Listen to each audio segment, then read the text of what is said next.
Professor Lowe's, thank you very much. Just to set the record straight, I have not written 700 journals. I found 700 on Google Scholar. That must have been ChatGPT. Anyway, it's great to be here. I haven't been back to UW in quite a long time.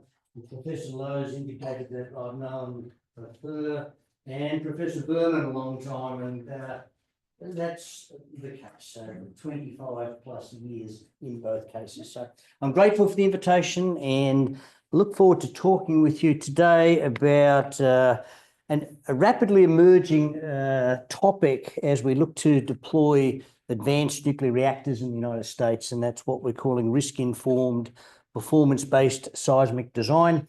No doubt you will have had aspects or seen aspects of performance-based design in the earthquake engineering class that I believe Professor Berman teaches.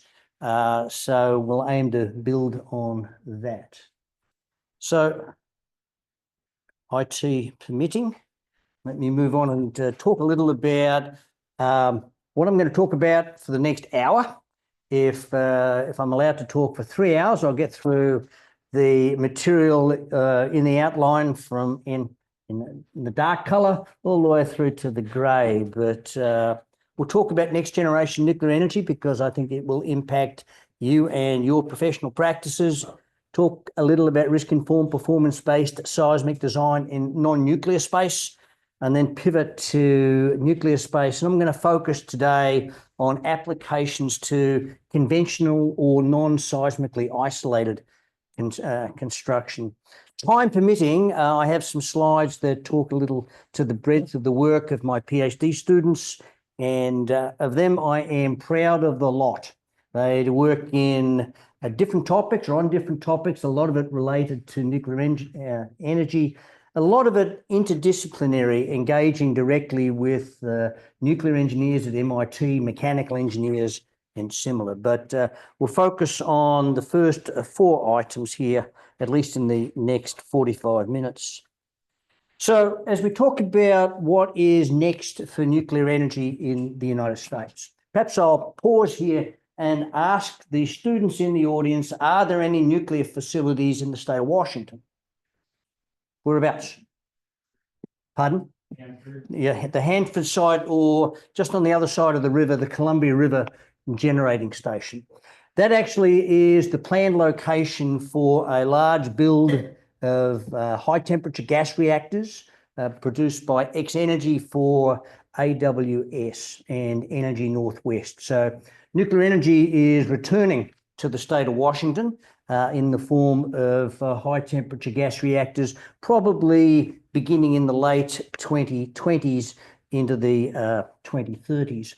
But I think the point to this slide is that traditionally we've thought about nuclear reactors in the form of large light water reactors. So the image top right from Georgia Power is of 2 AP1000 or 2 gigawatt scale pressurized water reactors.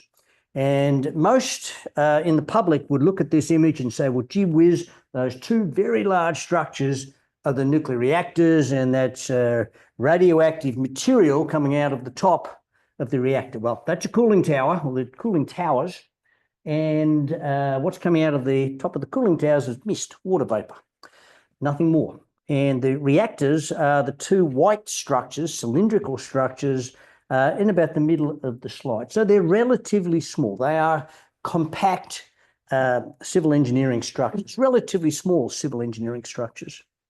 As we move from top right to top left, we have the Natrium build. This is a Bill Gates funded startup. He is looking to, or the company he founded, TerraPower, is looking to build reactors in Wyoming and with other potential builds here in the state of Washington. The power output of the Natrium reactor is about 1/3 that of one of the gigawatt scale reactors, namely 300 megawatts electric. As we think about nuclear energy, and I've moved to the image bottom left, this is marine nuclear. So the application of nuclear energy to power vessels, not a first in the United States. We have nuclear-powered aircraft carriers at this point in time. But parking these vessels offshore and using the energy generated by the reactor to prepare synthetic fuels. So looking to produce hydrogen and ammonia at scale, but doing it offshore. The image in the middle at the bottom is a microreactor. So this fits on the back of a truck. It generates somewhere between 1 and 10 megawatts electric power, designed for remote applications, mining sites, and similar. So this is a fundamentally different scale from what we have been used to in the United States over the last 50 years. And the image bottom right is of what we're calling a hydrogen gigafactory. So there is a farm of nuclear reactors shown in blue, accompanied by heat exchangers shown in green. And this is a highly scalable enterprise established here to produce synthetic fuels, again, such as hydrogen. So next generation nuclear looks very, very different from my father's nuclear reactors. So moving on to risk-informed performance-based seismic design, non-nuclear. Again, you may have seen some of this material in Professor Berman's class on earthquake engineering. Before I jump into some details on performance-based earthquake engineering, there are some necessary ingredients that you should have an appreciation for as we talk about risk-informed performance-based seismic design. So by show of hands, how many in the audience are familiar with seismic hazard curves? All right, good, excellent. So you will know, clearly they've been paying attention in class, Professor Berman. But the construction of a uniform hazard response spectrum is a relatively straightforward exercise once you have established seismic hazard curves which are specific to a site and specified soil conditions. So in the image top left, we have a family of seismic hazard curves for periods ranging from 0 seconds all the way through to 3 seconds. And as I cut across the figure top left with horizontal lines, I have cut at annual frequencies of exceedance of 10,000 years, 25,000 years, or 100,000 years, or perhaps more correctly, 1e minus 4, 4e minus 5, and 1e minus 5. So when we talk about design of buildings in the United States, we focus on ground motion that has a return period of about 2,500 years. When we pivot into nuclear space, we're looking at ground motion with return periods of 10,000 years, 25,000 years, and out to 100,000 years. So earthquake shaking is characterized the same way, we just use quite different return periods. But once we've established a family of seismic hazard curves, we can generate the corresponding uniform hazard response spectra, known by the acronym UHRS, for the return period of the user's choice. So that's ingredient number one. Ingredient number two are system-level fragility functions. And fragility functions plot on the vertical axis the probability of damage less than or equal to a certain damage state as a function of an engineering demand parameter. And that engineering demand parameter could be story drift, it could be roof drift, it could be spectral acceleration. It is a user-specified quantity. And when we calculate risk, we by and large integrate a fragility function over a seismic hazard curve, and that's the traditional risk integral. But the two key inputs are seismic hazard curves and fragility functions. And when we look at the fragility functions top right, shown here for 3 damage states, these are user selected. And I'll talk a little more about the fragility functions in the next few slides. But a fragility function is typically defined by a median capacity, a C50, and a logarithmic standard deviation if we're looking at fragility functions for building components. So there's a C50, and the log standard deviation is typically denoted beta. And the effect of the log standard deviation or dispersion can be seen in the figures bottom right, where we plot for, say, LS-B, that's limit state B, fragility functions for beta ranging from 0.3, shown in blue, through 0.6, shown in purple. So these are the two ingredients for calculating risk. So risk-informed performance-based seismic design predates everyone in this room, I think, except me. And we began work on performance-based seismic design in the aftermath of the 1989 Loma Prieta earthquake in Northern California. The government was looking at having to rehabilitate thousands of buildings in the San Francisco Bay Area, and there was no simple mechanism for them to do that. So buildings were required to either conform with a code of practice or they didn't conform with the code of practice. But modern standards could not be applied to archaic buildings. Importantly, there were no tools in place to enable an engineer to make decisions about the integrity or fitness for purpose of a building. So that led to the Federal Emergency Management Agency funding a project that became known as ATC 33 in 1992. And over the course of the next 5 years, we developed first generation tools for performance-based earthquake engineering. And that resulted in two documents, FEMA 273 and FEMA 274, that you can download from the FEMA website if that's still active. Those two documents, 3 years later, were merged into what became known as FEMA 356. This was a pre-standard for the seismic rehabilitation of buildings.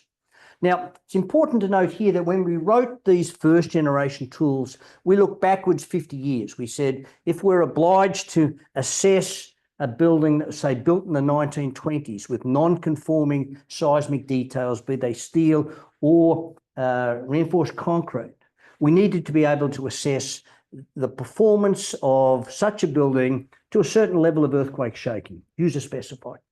We also needed to be able to assess the seismic performance of a building design in accordance with a modern or current standard.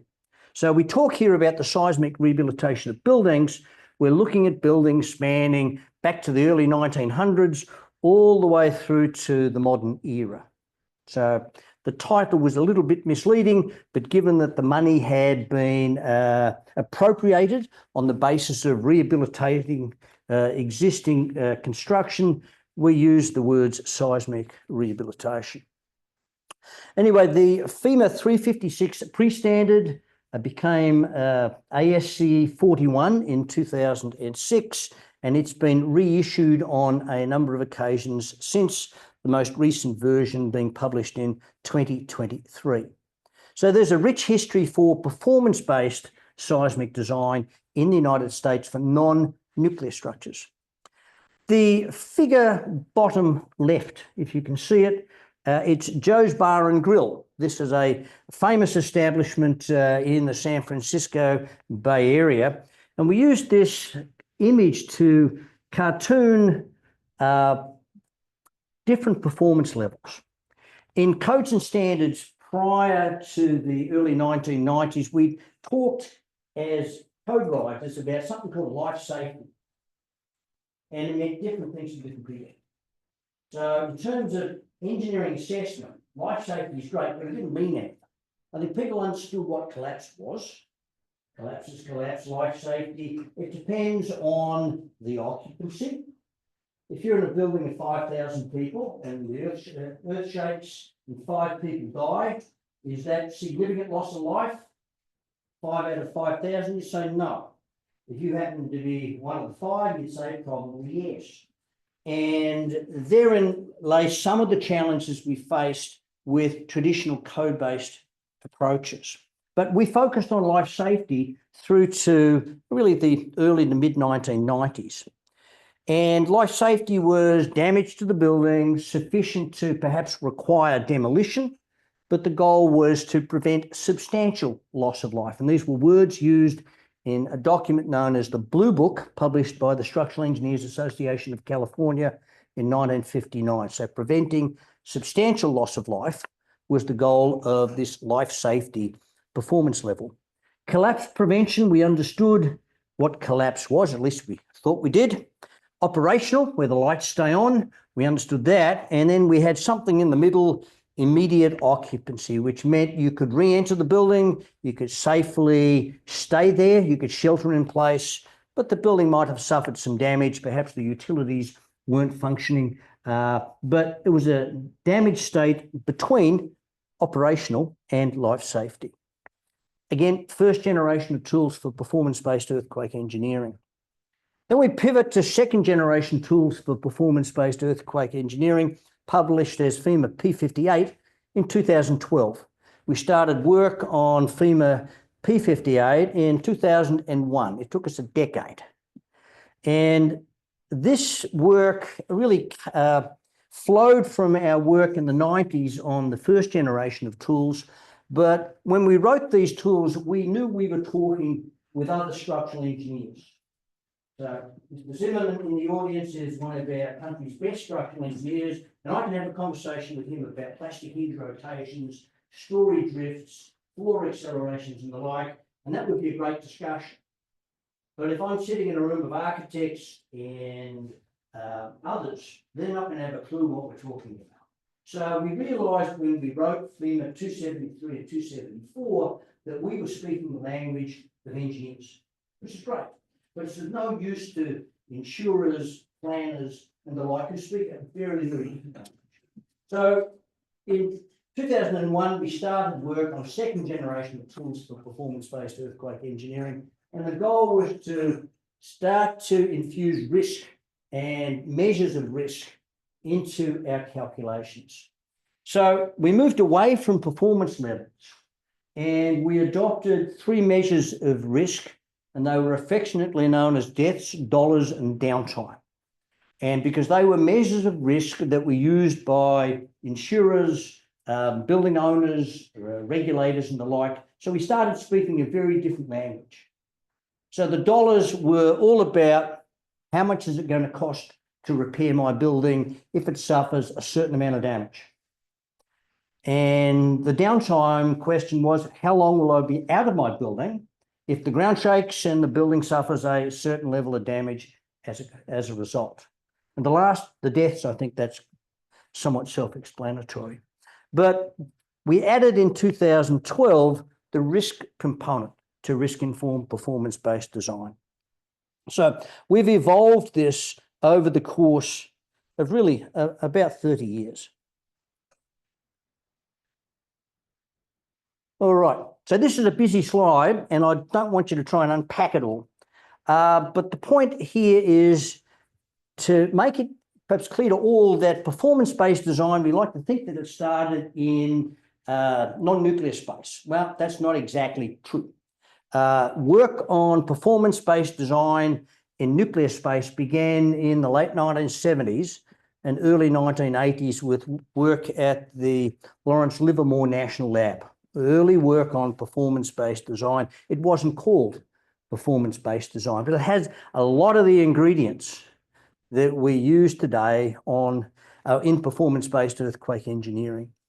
So there's a rich connection between the nuclear industry and the non-nuclear industry in performance-based design dating back into the early 1990s.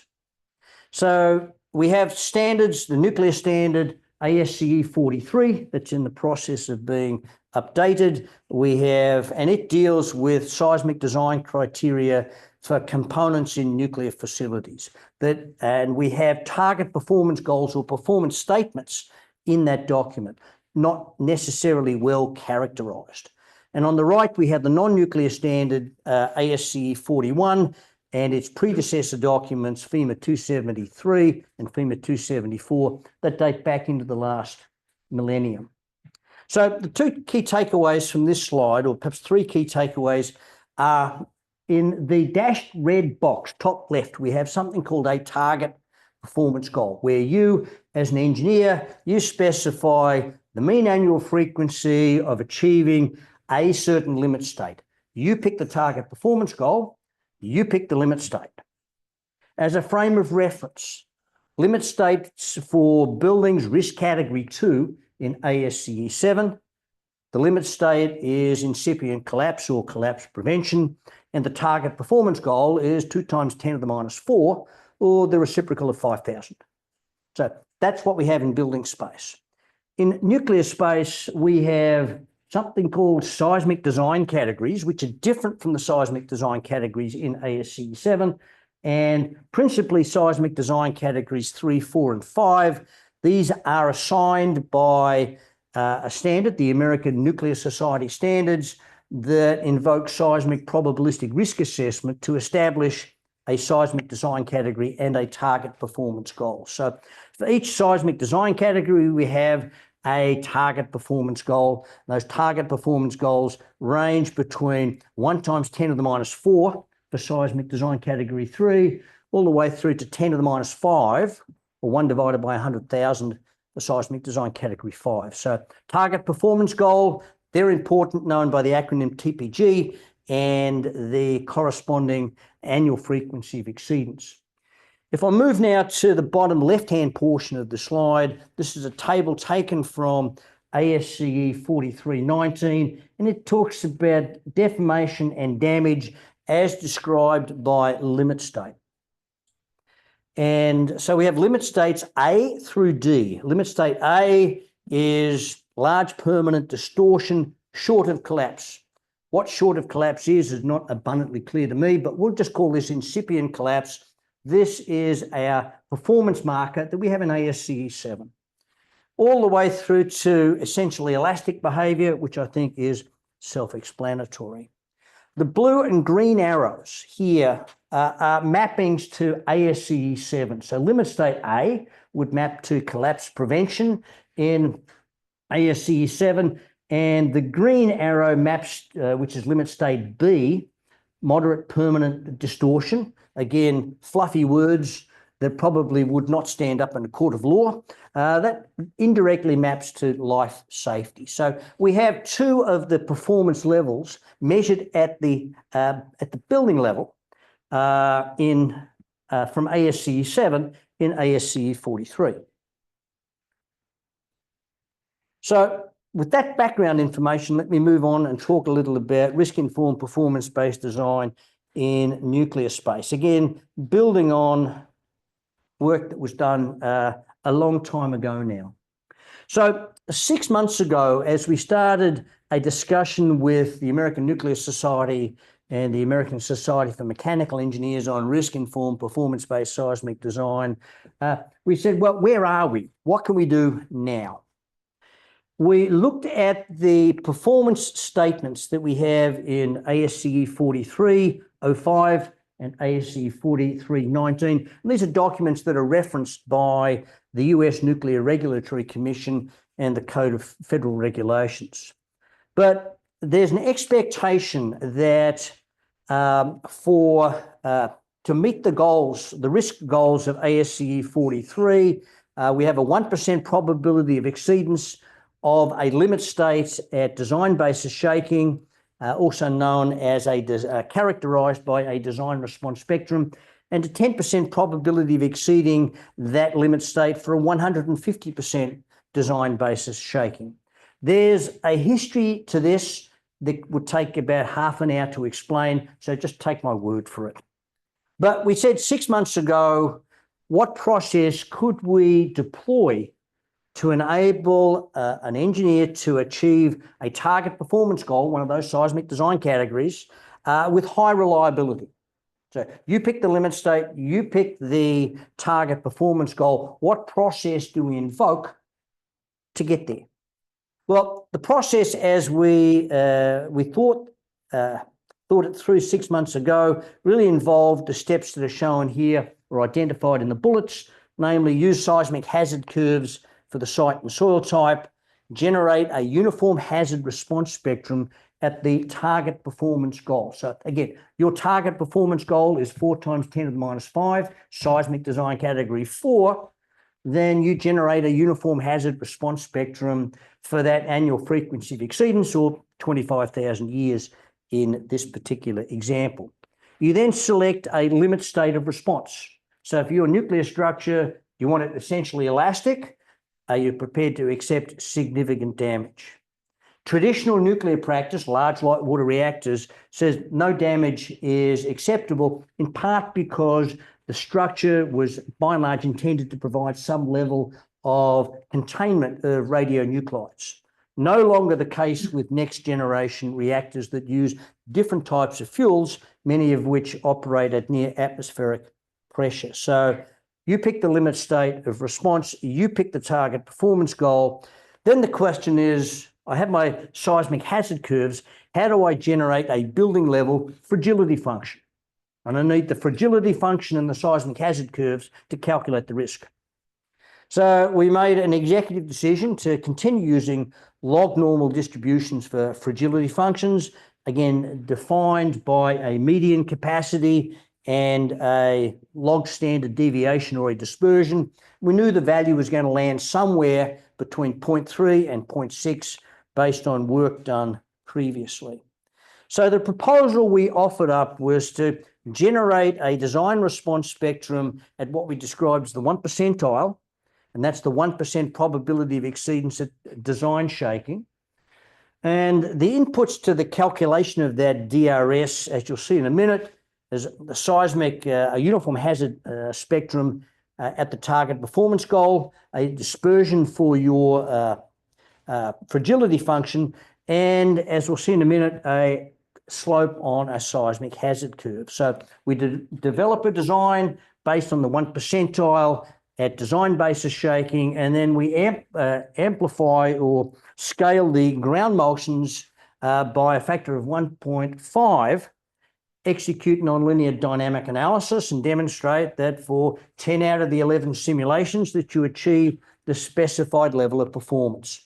And that's a practice that is embodied or included now in ASCE 7. So we're looking to use the body of knowledge developed in non-nuclear space to enable performance, a high confidence performance-based seismic design.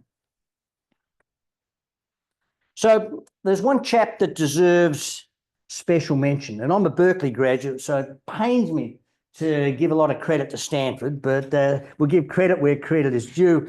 Bob Kennedy did fundamental work in risk space dating back to the really the late 1970s. He worked with Professor Benjamin at Stanford, and Professor Benjamin was one of the early leaders in probabilistic seismic design. But this is a really busy slide. Again, I don't want you to unpack it, but the point here is that there's a body of information that we're using as we look to carry performance-based seismic design into risk space, let me say. There are a number of key observations that we're going to take advantage of today.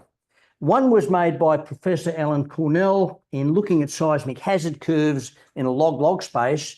He observed that you could linearize the seismic hazard curves over a decade of mean annual frequency of exceedance, and you could move then from a seismic risk equation which required integration to a more straightforward simplified or closed form risk equation that took advantage of the fact that you could linearize the hazard curve over 1 decade of annual frequency of exceedance.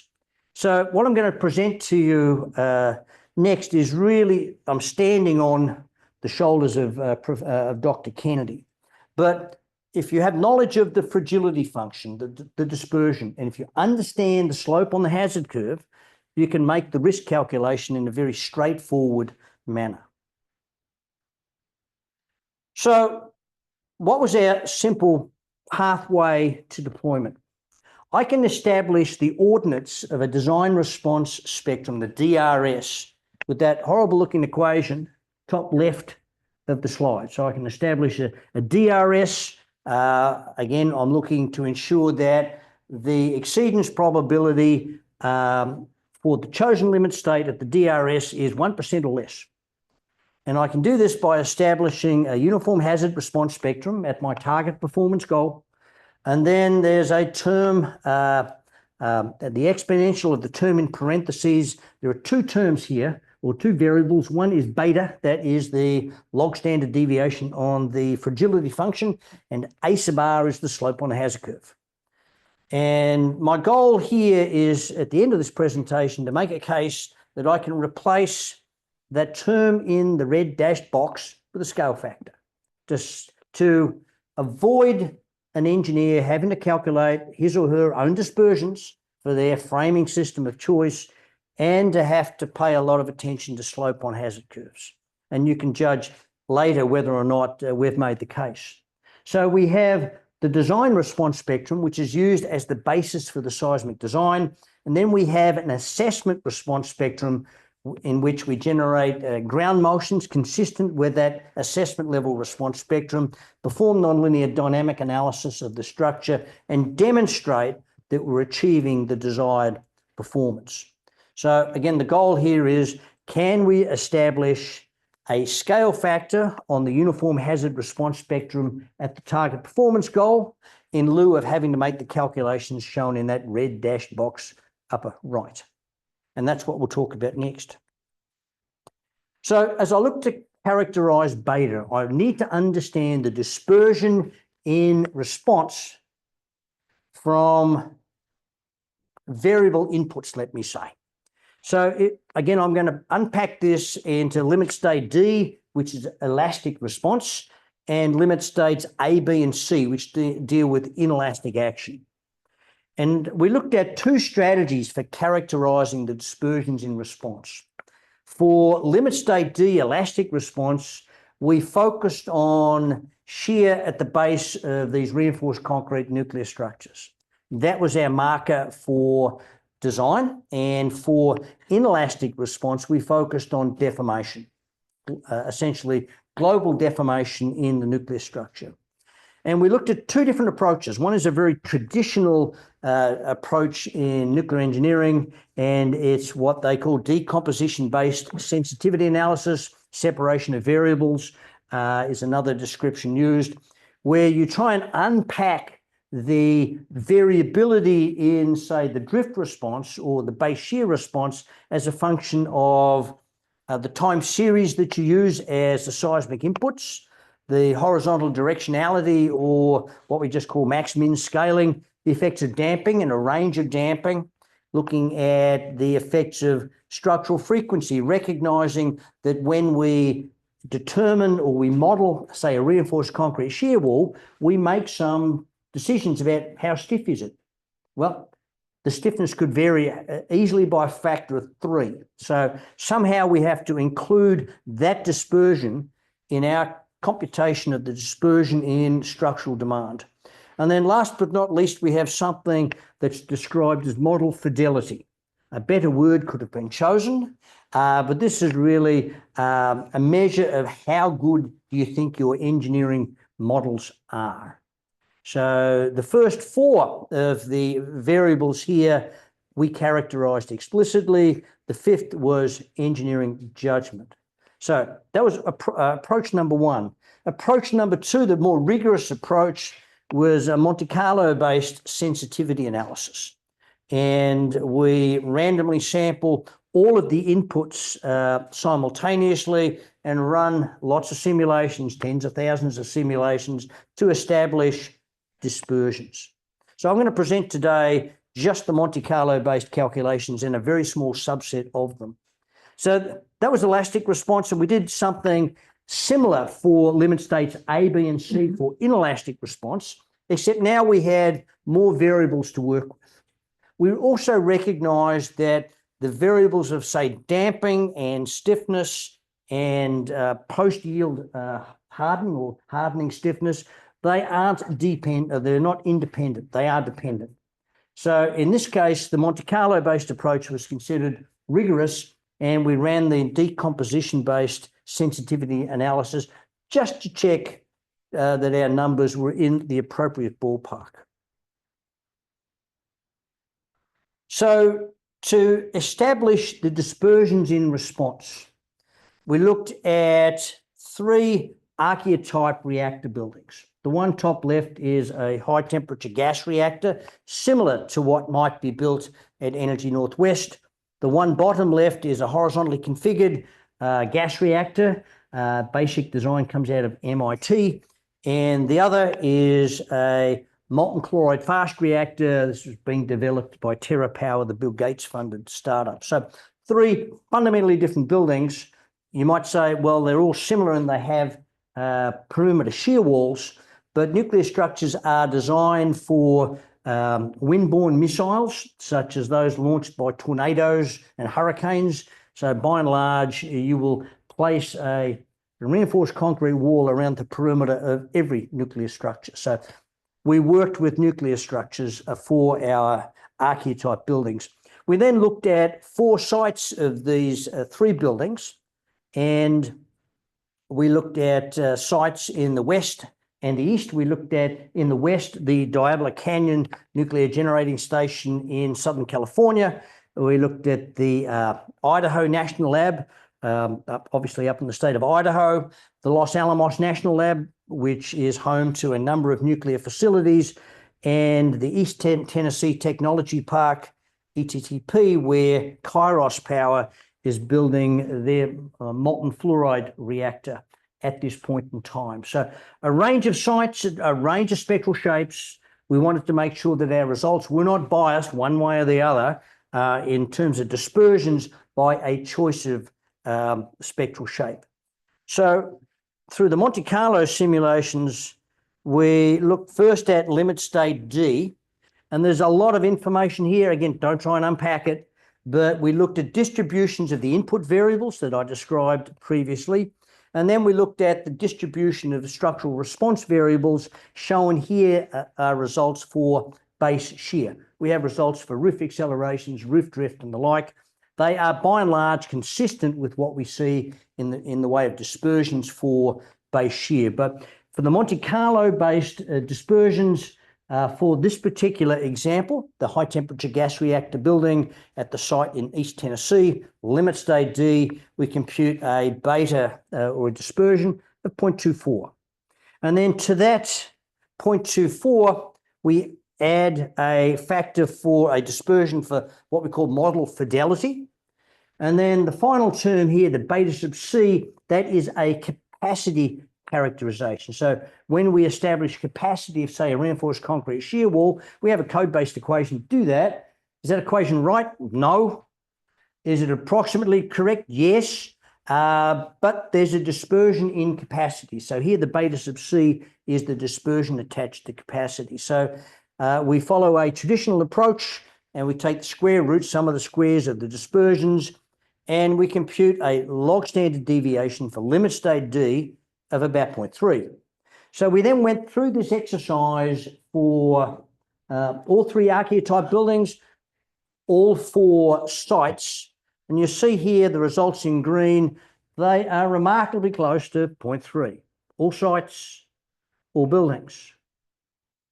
And so we felt with fairly high confidence that we could assign a beta of 0.3 to the limit state D elastic response. And then we went through many other simulations, again, just some are shown here, moving on to limit state A, which is large story drifts.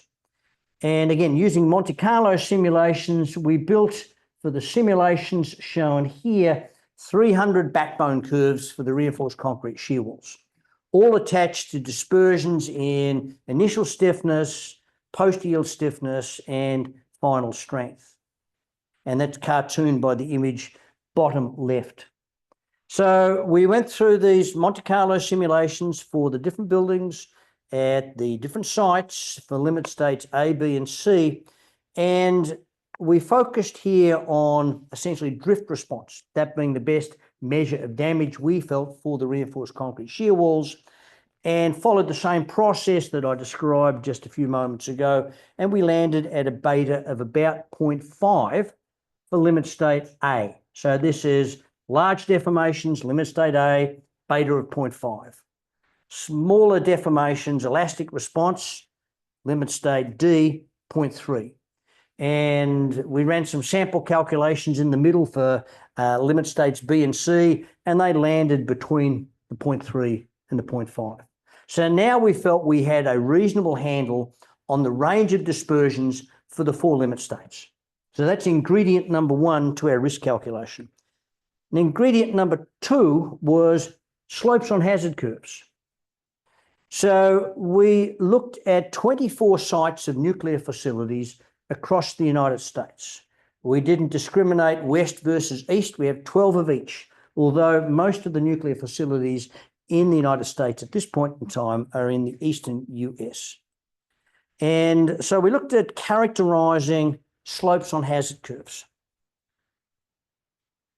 And this is a really busy figure. So again, don't try and unpack it. What's shown here is 1,584 calculations of A sub R, spanning 3 seismic design categories and 2 soil types and 24 sites. So the point to note here is we wanted to get a handle on the range. And the range is typically between about 2.5 and 4. Some of the extreme cases for sites of very low seismic hazard, you can get up to a slope ratio of about 6. But the seismic hazard is low. So we needed to unpack all of this in order to come up with a design recommendation. But long story short, we have a lot of data, more data than I think anyone else has collected to date. So we had a handle on the range of beta, and we have a handle on the range of the slope on the hazard curve. So getting to the endpoint, we said, is there a simple way to establish a design basis spectrum? Is there a simple way to establish an assessment level spectrum? Again, the design basis spectrum is used for that design. You have to demonstrate that your design achieves the appropriate limit state. If it's elastic response, that's straightforward. If it is inelastic response, then perhaps you use ASCE 41 and the M factors that are in that document to develop a design.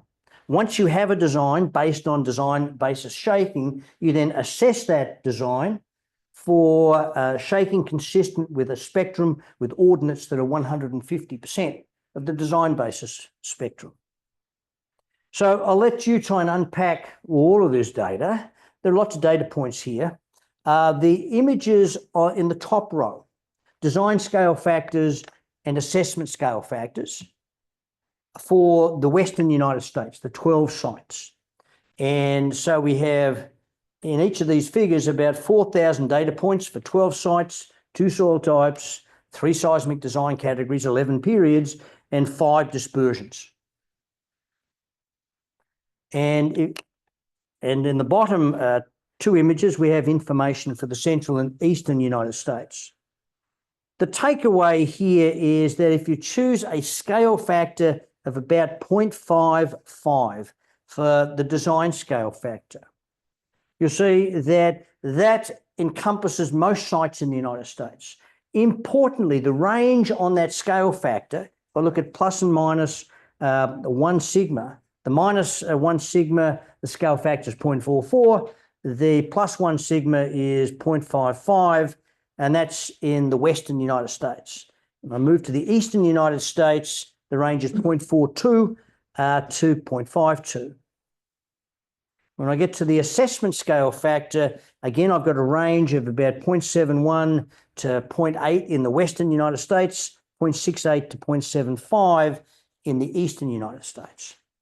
For those of you that work in ground motion, and I know Professor Berman has, Professor Lowe's has, the ground motion changes about every 3 years, consistent with USGS funding.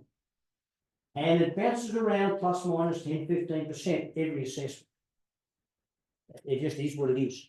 And it's been that way since I was your age, which is a long time ago.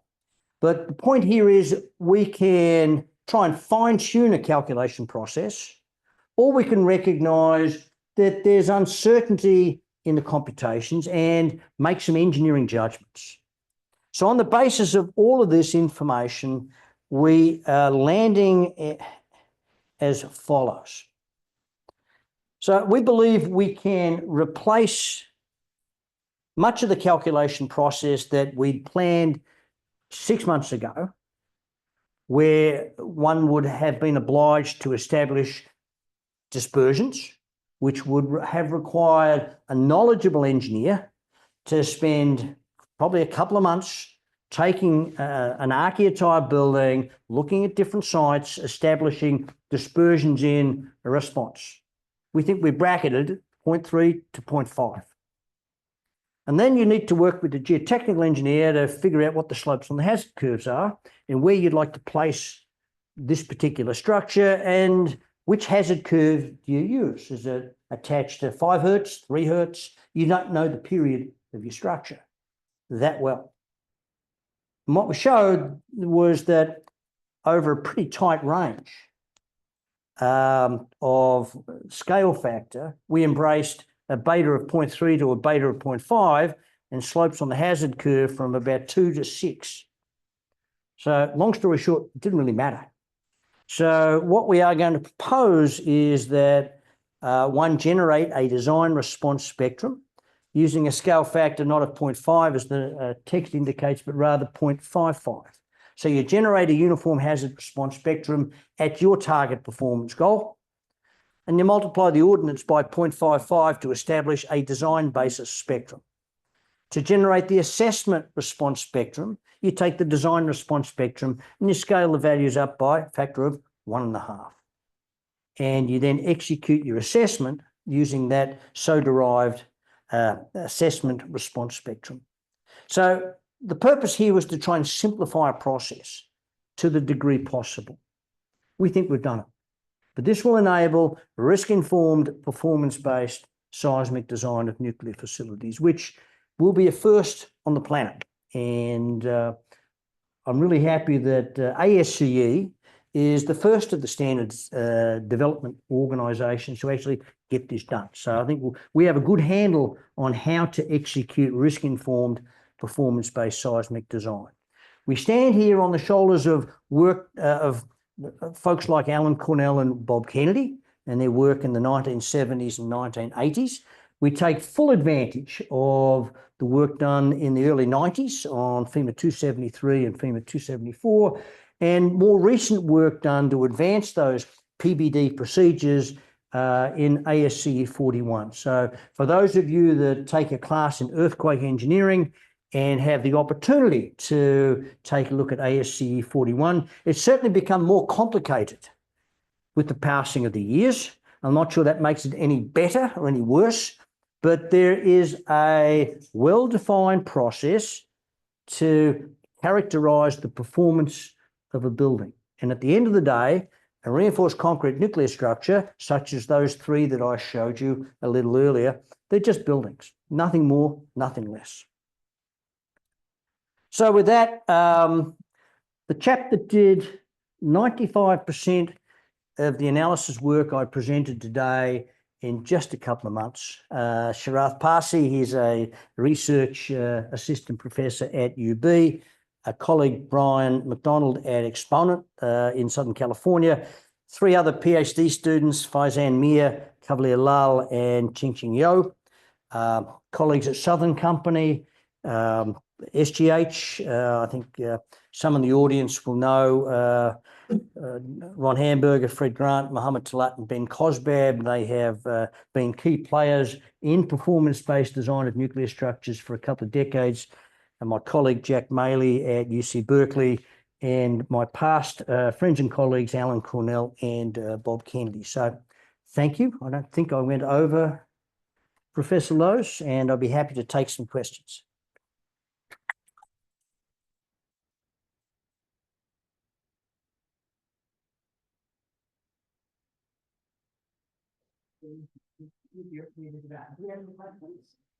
Please. First of all, thanks for the talk. You're welcome. Second, I have a question which the answer is probably going to be to do with all those beta factors. But I was wondering, in ASCE 7, especially if you do equivalent lateral forces, you have those R factors, which change based on what your structural system is. I was wondering, is there anything specific in there to account for, like, if you're going with, like, whatever your lateral force resisting system is, right? In the same way, or is it just very specific from site to site? So for nuclear structures, you're guaranteed to be working with shear walls. in part because you have a perimeter, or you have a building envelope that's going to be 300 millimeters of reinforced concrete, not for reasons of resisting seismic forces, just to deal with windborne missiles and the like. So that's kind of a given. So we were able to shape the analysis work that I presented today around reinforced concrete shear walls.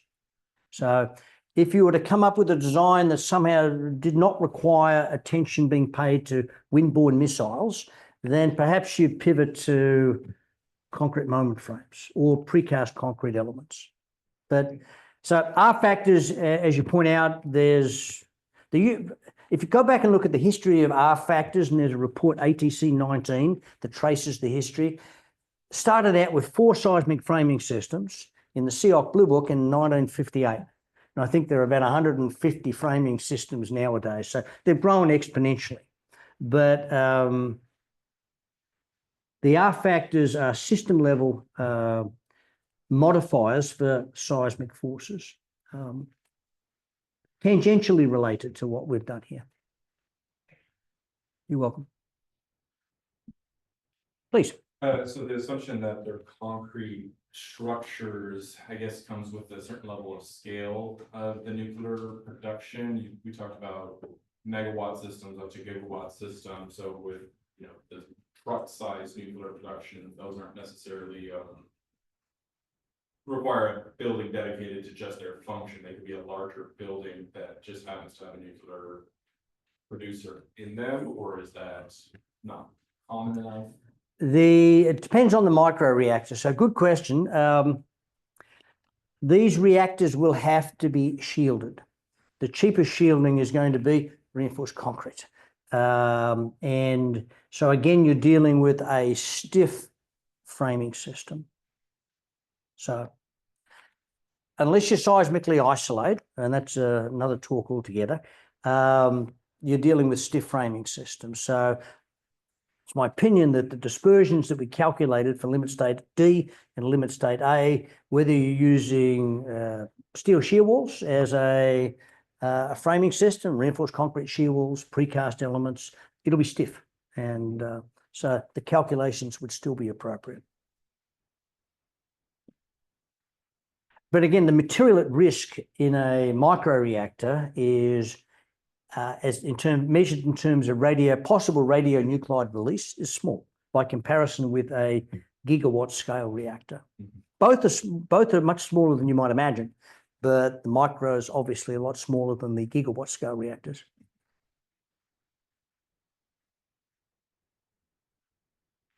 Please.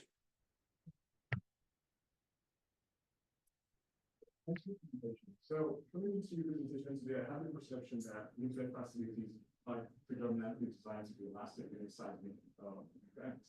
But you talk about that's not the case currently now. So I'm curious, you showed your limit states for A through D.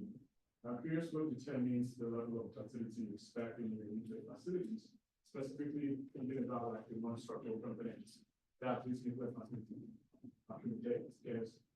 I'm just thinking about public perception, like, hey, you have one nuclear facility just like 2 miles from you, and you know that facility is designed to say accommodate some level of information.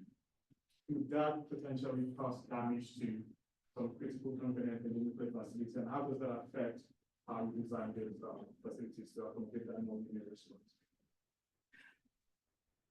So there are lots of threads to this to unpack. So when you develop a design for a nuclear facility, you typically execute what we call a seismic probabilistic risk assessment, which obliges you to think through event sequences that would lead to release of radionuclides.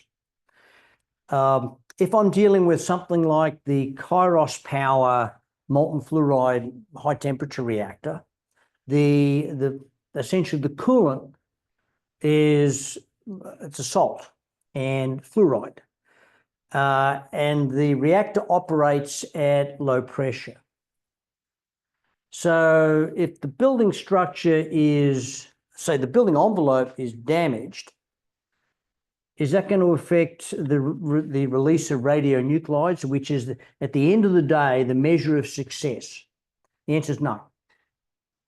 If you're dealing with a high temperature gas reactor, the answer might be a little different. But you use a risk assessment where you include all of the mechanical systems, all of the nuclear systems and the structural systems to make determinations about what level of performance do I want for what, say, return period.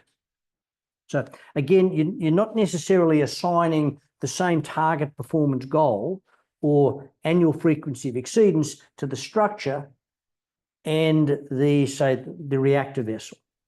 You might choose 1 divided by 10,000 for the reactor vessel, but you're keen on your structure remaining by and large intact or lightly damaged.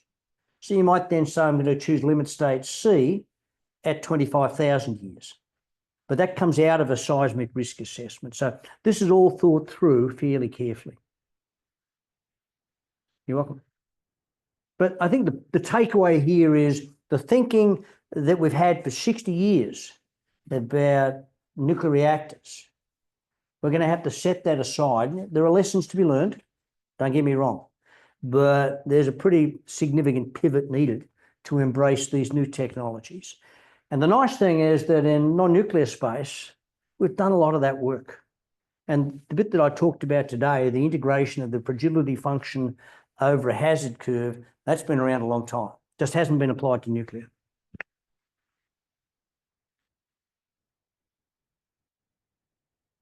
All right.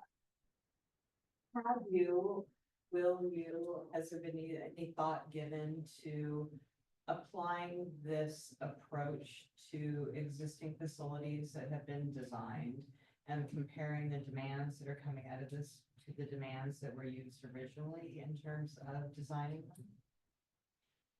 I'm just kind of curious. Answer is yes. After the Fukushima accident in Japan, the NRC required the operators of nuclear plants to go back and do a deep dive and run some risk calculations. So try and figure out where on earth did you land. The seismic hazard at all of those sites is higher now, substantially higher now than it was when those plants were designed, some of them in the 1970s and 1980s. So there has been a recent assessment of all of those facilities. And as plants come up to be relicensed for 60 years and 80 years, all of that information, a modern seismic probabilistic risk assessment with a modern characterization of seismic hazard is part of that license application.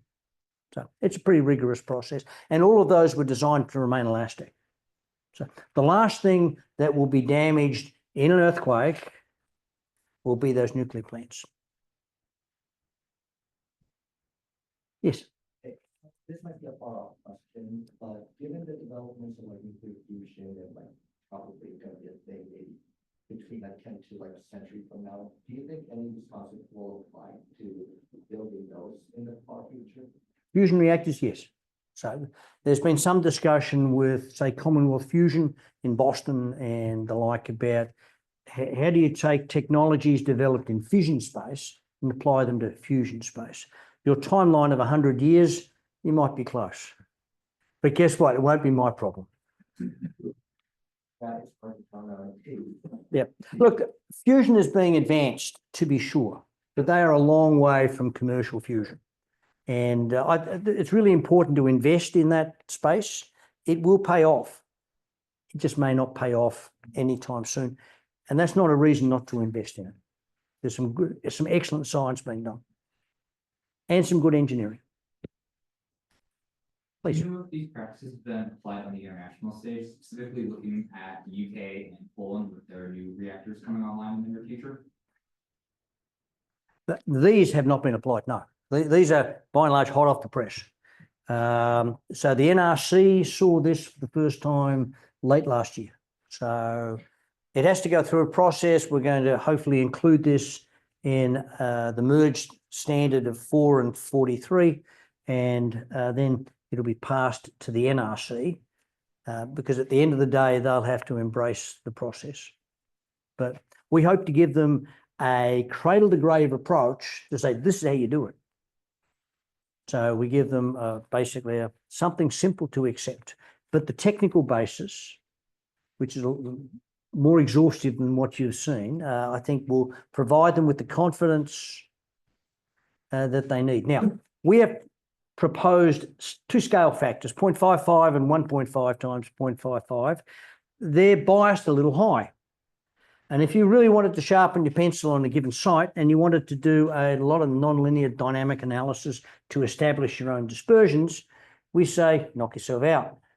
But if you think that changing the seismic hazard by 10% is going to fundamentally change the design of your structure, you're just plain kidding yourself. It's not going to make a hill of beans difference. And so we want a simple pathway to the finish line. Importantly, if I look to build these plants at different sites, I can choose an enveloping design response spectrum. I can then have an assessment level spectrum. It could be they could be somewhat broad-banded. So you could use this approach to develop designs that could be deployed at different sites across the country without fundamental knowledge on the beta or the slope on the hazard curve, which I think there are great advantages, because as you move from a rock site to a soil site, co-located, let's say, the slopes on the hazard curves will be different. But this gives you a pathway to use the same design at both sites, which is advantageous. Yes, so in terms of the new reactor designs, do you have a sense for what the design life for those structures might be? Yes. So 30 years and more. That said, so we have reactors in the operating fleet, many designed and built in the 70s and 80s. And there's a laser focus on keeping those running. My opinion is that if I have to rely on 80 years of continuous operation to get a good return on my investment, then I'm designing the wrong product. So the reactor developers have got a focus on a shorter period of time, recognizing that if they get to 30 years and they don't need to replace parts and the like, they keep on going. So I think people are looking to get a return on investment in a much shorter period of time than has been the traditional focus. With the micros, it's a matter of fuel them, install them, and 3 years later, when you've consumed the fuel, you put the thing back on a truck and you send it back to the factory and have it refueled, and you replace it with another one. So it's like turning projects into what I call products. So a slide that talks about projects versus products. Nuclear reactors just need to be a product, like your cell phone. That's where we need to get the technology for it to be broadly deployed. In the last administration, Energy Secretary Granholm said we want to triple US nuclear capacity by 2050. And that's building 200 large light water reactors. And we've built 2 in 30 years. And she said, go build another 198 in the next 20. So we're going to have to change the way we build these facilities if we are to achieve that goal. So again, products, not projects. So following up on that, a lot of that is due to the fact that licensing a facility at a particular location is a tremendously long effort. How do you relate what you're doing and what you're talking about and what those goals are to public opinion with respect to nuclear facilities and the desire to have nuclear energy, but not actually have it in your neighborhood? You mean not in my backyard? Yes. So I'll write you the check later for the question. Thank you. So a drum I've been pounding for a long time is we ought to be deploying seismic isolation as a pathway to standardization. And again, it goes back to projects, not or products, not projects. But to think about the whole process a little differently, for those of you that have exposure to seismic isolation, again, the technology seeks to reduce demands on structures, systems, and components, and can do so very effectively on building type framing. You can reduce demands by about a factor of 3 to 5. On equipment, it can be 5 to 20. It's a stunning difference, depending upon how you choose the isolation system. So the plan was I develop a design space for a certain type of reactor. I have a family of isolation systems that are already pre-licensed by the US NRC, and I pick one of each based on where I want to be in the United States. High confidence, it is a product that is pre-licensed, just like your cell phone. I think getting to the public acceptability of nuclear, if you interview folks that live in close proximity to a nuclear plant, they by and large embrace it. Why? Because the plant brings in money and provides tax base, supports industry. And in terms of release of radioactive material, it's 10 times better than a coal plant in terms of radioactive material. So there's no real risk. Now, someone's going to say, well, how about Fukushima? Well, Fukushima was a technology designed in the 1960s. Those boiling water reactors in the United States of an identical design, they were retrofitted in the late 1970s at the requirement of the US NRC to vent hydrogen to the atmosphere, not into secondary containment. If those reactors had been retrofitted per US practice in the late 1970s, there would have been no damage. Just is what it is. They didn't pay attention to what was already good practice in the US. So, and it's also a technology that is 60 years old. You know, technology evolves. So I think the public perception of nuclear is changing. And I think it will continue to change. The job I have, is to make it commercially viable. So it will function well. It just has to be cheaper than it has been. And the way to make it cheaper is to remove most of the engineering. So if I'm building a nuclear facility, it might take me 12 or 13 years. I spend 5 or 6 years on what we call FEED studies, engineering studies up front, and then we get to a point where an investor might say, yes, I'm going to go ahead. No, I'm not. We want to take those 5 years and chisel it down to 5 weeks. Interest rates would plummet from 13, 14% for a nuclear project back down to what you pay for a commercial project. So it's commercial viability. It's all about the dollars. At the end of the day, it's all about the dollars.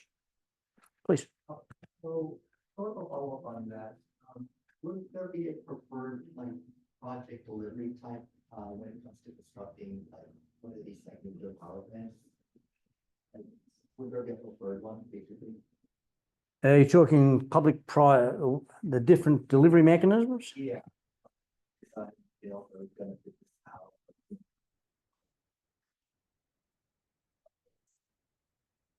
out. Mr. Zimmerman's probably the better person to answer this question. I think it depends on the size of reactor, who's funding it. My personal opinion is I would love to have heavy civil contractors, let's pick on Kiewit, for example, build one of these nuclear structures. Why? It's a reinforced concrete box, and they will do that very, very well. There's nothing fancy. The challenge that the industry has faced is that they build very few of them. So there's little expertise. There's no reason for some of these contractors to be modern. And if you're not modern in non-nuclear space, you're probably out of business, quick, smart. So you have to innovate. The best delivery model would, I think, depend upon who's supplying the reactor. So in the Emirates, a South Korean company called KEPCO built 4 1,400 megawatt reactors over the course of 14 years. They built the first reactor, then they moved the construction workforce from reactor 1 to reactor 2, reactor 2 to reactor 3. Price went down, and quality, which was already high, went up, and these projects were brought online under budget in less time than they thought possible. So, but again, micro reactor versus a large light water reactor, probably two quite different delivery mechanisms. Yeah. Talk about retrofitting structures. How much of it, or facilities, how much of it is structural and how much of it is like sort of the technology going on inside?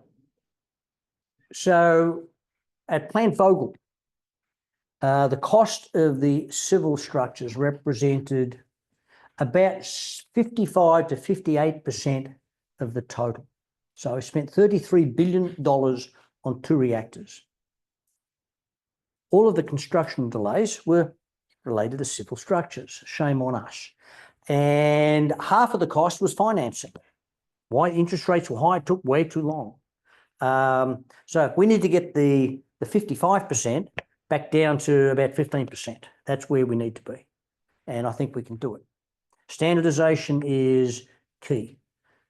Again, if we're going to build 200 reactors, and I don't think we're going to build 200 large light water reactors in 20 years, we can't give 200 different designs to the NRC and expect them to look at each one of them carefully and license 200 different reactors. That won't happen. So we've got to change the way we deliver this product. And but to drive the cost of the civil structures back down to where it more normally is. Now, I think probably 10 to 20% of the total asset for a non-nuclear building is civil structures. And perhaps read that in the ballpark. Please. But speaking of the issue, I was wondering, since a lot of these like standards deal with the actual shipping part of the earthquake, are there any are there any standards that kind of cover what might happen after, like tsunamis and stuff, or coastal nuclear facilities?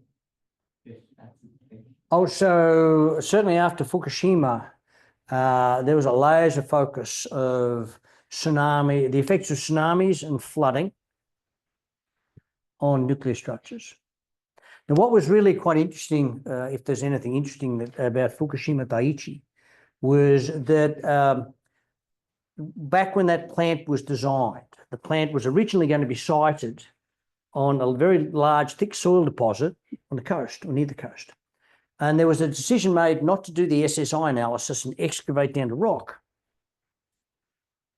So they did, there was a large excavation and put it right down near sea level. If they'd left it perched at the original location, no tsunami related damage. But there was a focus for about 3 years by the US NRC on plants and broadly flooding. So what do you do if?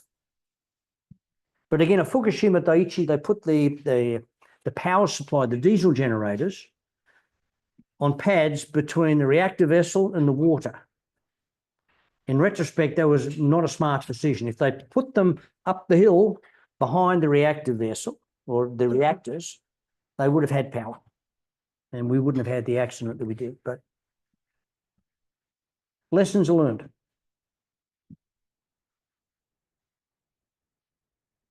We will say very, very much. Well, my way.